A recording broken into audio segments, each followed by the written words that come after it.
Bonjour à tous. Aujourd'hui, je m'entretiens avec Laetitia Camus, l'une de mes consoeurs, et on va parler d'entrepreneuriat juridique pour vous éclairer sur la manière de développer votre cabinet. En tant qu'avocat, beaucoup d'entre nous n'ont pas été formés à l'entrepreneuriat, ça ne faisait pas partie de notre formation à l'école d'avocat. Et aujourd'hui, l'objectif, avec la discussion que je vais avoir avec Laetitia Camus, qui est du barreau de Montpellier, qui va se présenter, eh bien, c'est de vous donner son retour d'expérience sur le développement de son cabinet. Salut Laetitia. Salut Sabrina. Comment Alors vas-tu? donc, euh, comme Sabrina a dit, donc je suis Laetitia Camus, avocate au barreau de Montpellier depuis 2019. Donc j'ai été avocate salariée puis collaboratrice libérale et là je suis installée depuis février 2025 sur Boissauron. Et du coup, ma principale activité, donc, c'est le droit du travail et le droit de la protection sociale, que ce soit tant côté particulier que entreprise.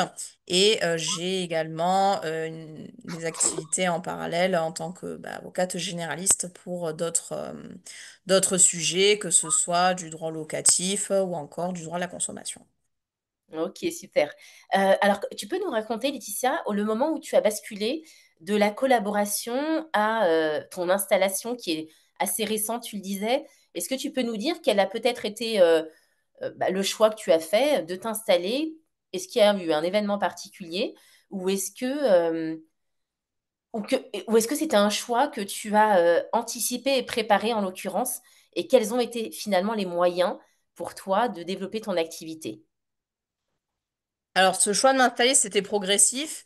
C'est que dans ma première collaboration où j'étais avocate salariée, j'ai relevé un défi où j'étais seule représentante de tout un département en droit social, donc il a fallu fidéliser les quelques clients qui restaient, ainsi que, et développer la clientèle du cabinet auquel j'appartenais. Donc ça a été un défi pour moi.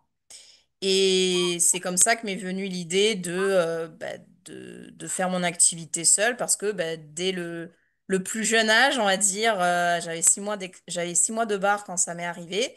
Et j'ai eu cette graine-là d'être indépendante. Et de fil en aiguille, cette idée a grandi. Ce qui fait que du coup, je me suis installée récemment quand j'ai eu suffisamment de clientèle et de courage pour partir à l'aventure. Effectivement, il en faut une dose de courage.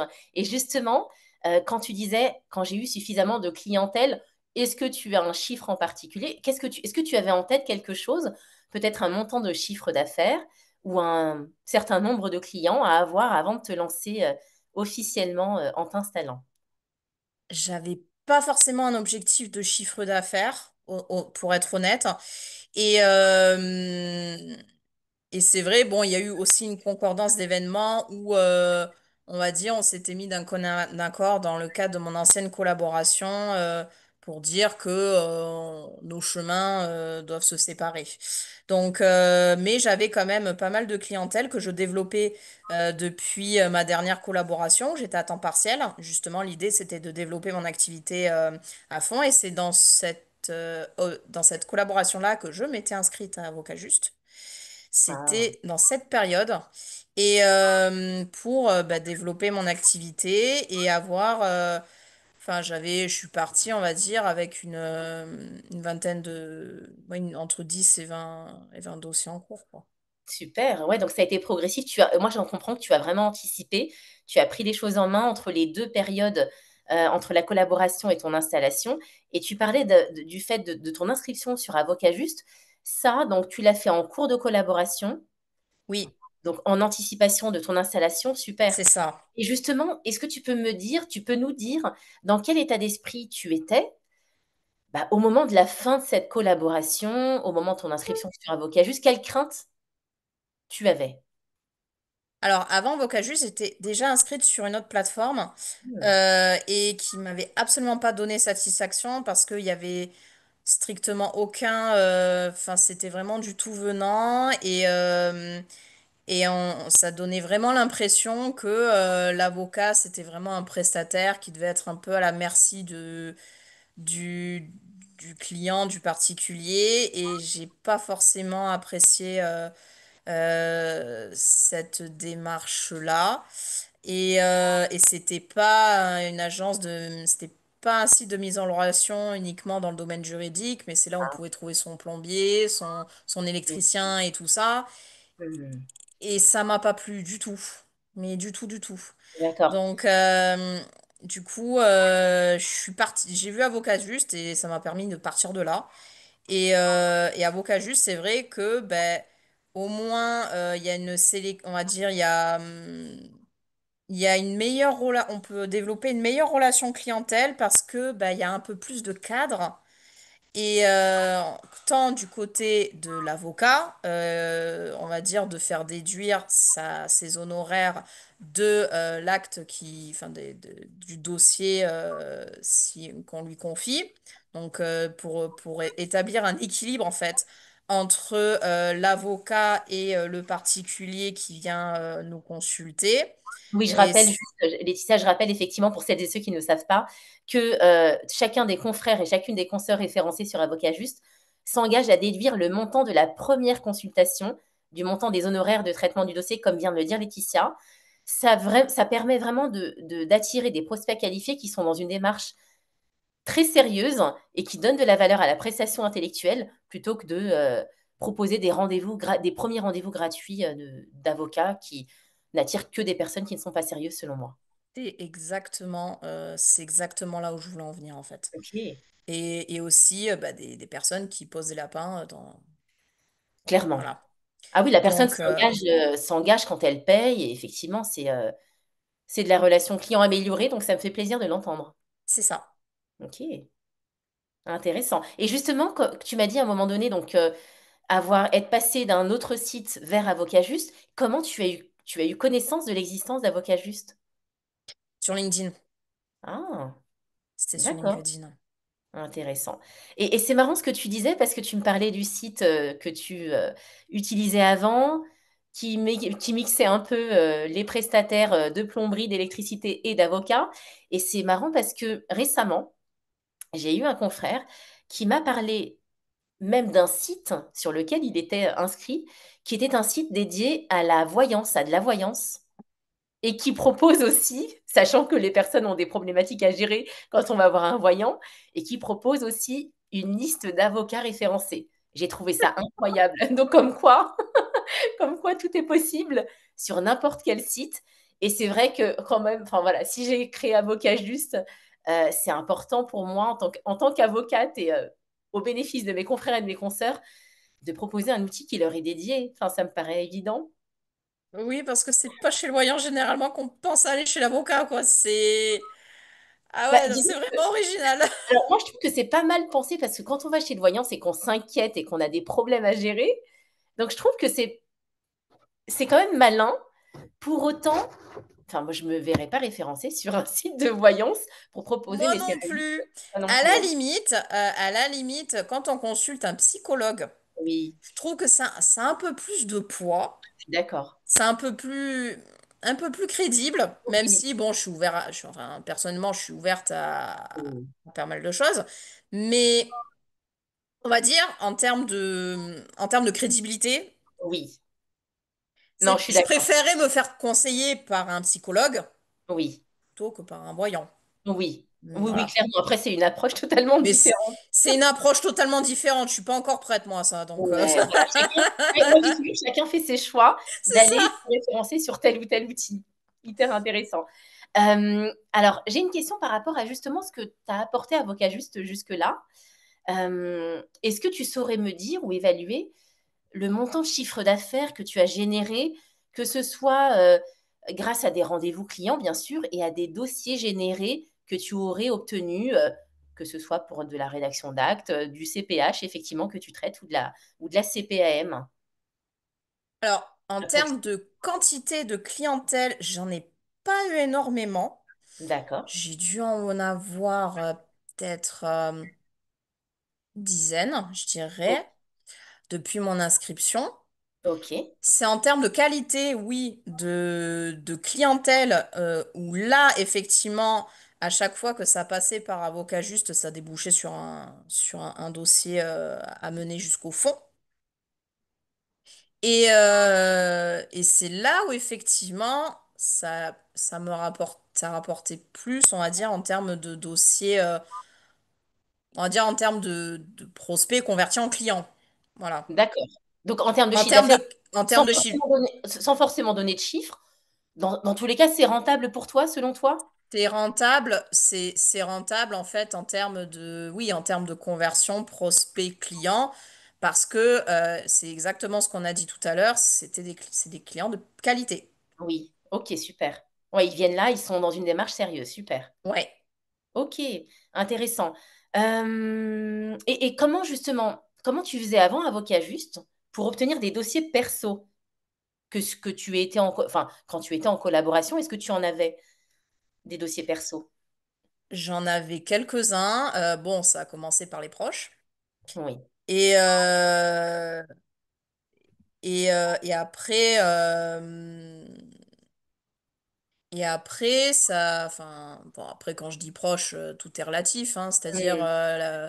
l'habitant du village où j'ai grandi, Oui, voilà, ok, euh, ou les amis des amis. ok, Et après, quand j'ai voulu développer ma clientèle, bah, il y a eu, je pense qu'Avocat Juste était pas loin derrière. Et d'accord, après, ok. j'ai fait des permanences, que je fais toujours d'ailleurs, à l'union locale d'un D'un village à syndicat. côté. Ok, Un syndicat, oui. intéressant. Ok. Alors, est-ce que tu peux me dire, selon toi, qu'est-ce qui fait la différence? Parce qu'effectivement, tu es partie de la collaboration, l'installation, et ça fonctionne plutôt bien pour toi. Qu'est-ce qui, selon toi, fait la différence entre deux confrères ou deux consoeurs qui traitent du même domaine d'activité? C'est-à-dire de quel point de vue? Du point de vue du choix de l'avocat ou... Oui, plutôt du point de vue du choix de l'avocat. Imaginons que tu sois, voilà, justiciable. Qu'est-ce qui, selon toi, fait la différence dans l'approche du choix de l'avocat à qui on confie son dossier et vers lequel on va pour au moins un premier rendez-vous client? Pour un premier rendez-vous client, déjà, je pense que c'est le niveau, on va dire, de... Bah déjà, un justiciable lambda, la première chose qu'il fait, c'est qu'il regarde les avis Google. Oui, Voilà, ça c'est premier point. Plusieurs fois, moi, j'ai eu des personnes qui sont venues me voir parce qu'ils m'ont trouvé sur Google et qui m'ont dit, bah, vous avez eu les meilleurs avis, donc je vous ai consulté. Donc il y a ça. Et deuxième point aussi, c'est quand donc ils cherchent sur les réseaux si l'avocat il publie régulièrement ouais. des vidéos, des posts. Moi j'ai eu comme ça un client sur LinkedIn qui m'avait directement contacté et plusieurs clients justement grâce aux vidéos qu'on fait sur Avocat Juste. Ah, J'en ai eu plusieurs comme ça qui m'ont dit, ah mais je vous ai trouvé sur les vidéos, vous m'avez donné confiance, vous étiez compétente, donc du coup j'ai voulu prendre intéressant. rendez-vous avec vous. Et Donc en ça, fait, il y a deux choses, il y avait la technicité et la réputation et la confiance, on va dire, donc on voit à et travers une vidéo. voilà. Et tu sais si ce sont les vidéos webinaires, parce que tu es intervenu déjà en webinaire, ou les vidéos capsules sur Instagram ou TikTok d'Avocat Juste? Ils t'ont dit ou pas du tout? Webinaire, Ah, intéressant. c'est les Ouais, webinaires. intéressant. Bah forcément, ça permet de créer un lien de confiance. Et ce que tu dis, finalement, ça rejoint le grand sujet de la visibilité en ligne de Hmm. l'avocat, qui donne confiance à celles et ceux qui ont besoin de lui ou d'elle. Intéressant. Et c'est là où je répéterai jamais assez, hein, qu'en tant qu'avocat, vous devez être présent en ligne. C'est incontournable aujourd'hui. Vous avez beau être comme Laetitia à Montpellier. J'imagine, Laetitia, tu me dis si je me trompe, mais tu as des clients dans toute la France, hein, il me semble. Complètement, complètement. Et même, on va dire, mon cabinet est un peu reculé de Montpellier. On va dire, il est à la frontière entre le Gard et l'Hérault. Hmm. Et quand les gens ils me disent ah, mais vous êtes sur Boisseron, ils n'ont pas forcément envie de faire le trajet parce que c'est un peu plus d'une demi-heure, on va dire, en voiture. Je dis, mais vous savez, je peux prendre les rendez-vous en visio, hein. Ah bah C'est là, ça. du coup, ça change d'avis. Ils sont Donc contents. c'est le côté adaptabilité. Moi, je peux tout à fait. établir un lien de confiance, que ce soit en visioconférence. Oui, Je crée des espaces partagés. Et enfin, c'est vraiment une manière de fonctionner, tout ça dans la d'accord. relation client. Et propose aussi plusieurs offres d'accompagnement, on va dire, de l'offre premium à l'offre médium, par exemple. C'est génial. Et encore une fois, ce que je ne dirai jamais assez, c'est que quand on simplifie tout pour son client, il n'y a franchement limite plus aucun frein à payer. Limite, c'est oublier le montant des honoraires, même si bien naturellement, ça reste un Oui, sujet. oui, bien sûr. Et quand la relation client est de qualité, que les gens voient que leur avocat met en œuvre tous les moyens possibles et fait son maximum pour les accompagner, parce que tout se joue sur le côté humain. Et je ne le Mhm. répéterai jamais assez, c'est ce qu'on met en avant sur Avocat Juste, notamment à travers des formats vidéo, tu l'as dit. Pour moi, c'est ce qui fait la différence. Et mon équipe et moi-même, on met tout en œuvre pour faire d'Avocat Juste le réseau d'avocats de confiance. J'ai encore deux questions avant que l'on se quitte, Laetitia. Mhm. Est-ce que tu peux me dire qu'est-ce que tu prévois, est-ce que tu peux nous dire qu'est-ce que tu prévois en termes de développement de ton cabinet dans les prochains mois? Est-ce que tu as des actions, une stratégie ou quelque chose à nous dire là-dessus? Bah déjà, renforcer ma présence sur les réseaux, notamment à travers donc faire plus de vidéos. Voilà, Top, j'en ai déjà tourné un peu plusieurs des petites vidéos capsules. Bah, continuer, on va dire, les webinaires avec Avocat Juste. oui. Et après, donc continuer les permanences donc à mon syndicat. Et aussi, euh, on va dire, proposer à la mairie de mon village une permanence une fois par mois pour Hmm, bah, les habitants du village et village d'à côté, où je traiterai un peu on va dire, de toutes les problématiques. c'est Et super. comme ça, je me ferai aussi publier un encart sur le Midi Libre, qui est le journal C'est génial. Moi, local. j'aime beaucoup ton approche et franchement, j'estime que tu as tout compris parce qu'en termes de visibilité, il y a le digital, il y a l'humain et les deux font un combo gagnant. Et franchement, je n'ai aucun doute sur le fait que tu vas continuer à développer ton cabinet, ton activité, en étant, c'est ça aussi l'idée, en exerçant à ta façon, Mm, dans une configuration qui est idéale pour toi. Moi, je sais que voilà, mon slogan, je l'ai choisi parce que ça reflète finalement ma manière d'exercer, la passion au cœur de l'action. Et quand on y met de la passion, les gens le voient, nos clients le perçoivent et ça mm. change tout. Ça change tout au quotidien. Super, Laetitia. Et j'ai une dernière question pour celles et ceux qui nous regardent, une question à te poser pour elles et pour eux.